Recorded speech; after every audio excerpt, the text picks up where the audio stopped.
My first question to you is really about what to expect from the ECB when it gathers in September. How big is that rate hike is going to be?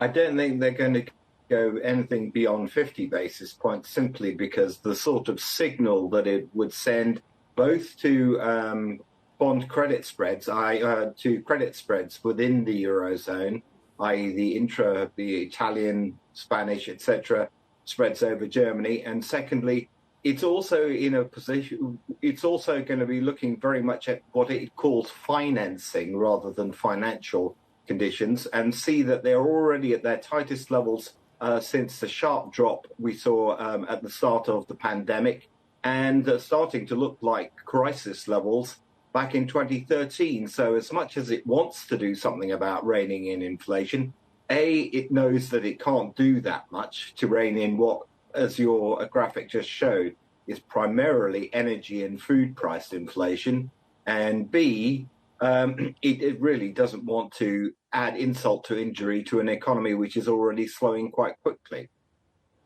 Indeed, the biggest question mark here is what's going to happen after September, because we have inflation reaching record highs. The expectation is that it will keep increasing at least until October. And at the same time, we have the possibility of a recession across the bloc. So what should we expect in terms of ECB monetary policy decisions between that key period between October and the end of the year?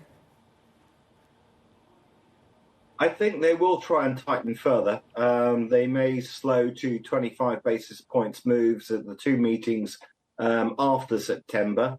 But by then, I expect, by the time we get to October, end of October, we will be getting those preliminary data for GDP in the euro area for Q3, and they're not going to make for pretty reading wherever one looks, to be quite honest, with perhaps the exception of the Netherlands, which is the only beneficiary of all the energy imports that are not now coming from Russia. But it's going to be a very complex task because they, unlike the Fed, obviously only have one mandate, and that's to keep inflation under control.